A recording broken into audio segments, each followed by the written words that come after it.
on va avoir besoin de jelly, une banane, une feuille de riz. Hop. Brièvement, je vais le faire sécher ici. On la met à reposer. Faire semblant que c'est des cordes vocales, d'accord? On a la commissure antérieure ici, commissure postérieure. Les cordes vocales sont en abduction, en adduction, puis on aurait un mouvement vibratoire comme ça, d'accord? Ceci, c'est des plis vocaux. Ok? Maintenant, on va se focaliser sur un pli vocal. Ça va au smoothie. Ok? Le pli vocal.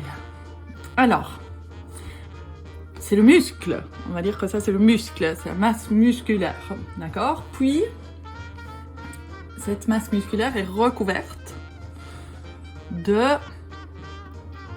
la couche profonde de la lamina propria. D'accord? Ok. Puis, cette couche-là est recouverte d'une couche plus rigide. moins rigide,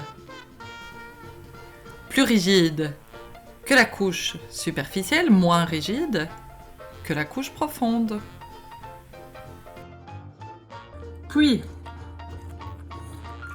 on a au-dessus de cette couche-là, on a la couche superficielle de la lamina propria, qui est une sorte de gelée. D'accord? Et c'est aussi cette couche-là qui va être appelée l'espace de Rinck. Donc c'est une couche, mais c'est aussi un espace. On la dépose ici. Fais stop sur la vidéo. Ceci est recouvert d'un épithélium. C'est la couche, dernière couche du pli vocal. Donc c'est une couche mince. Hop, voilà notre épithélium.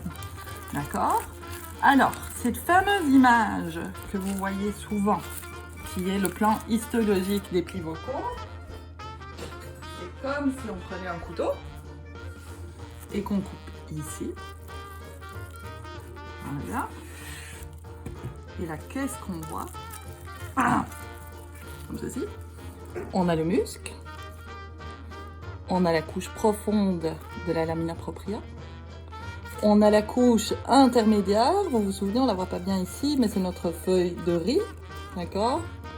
Notre petite feuille de riz qui est plaquée ici.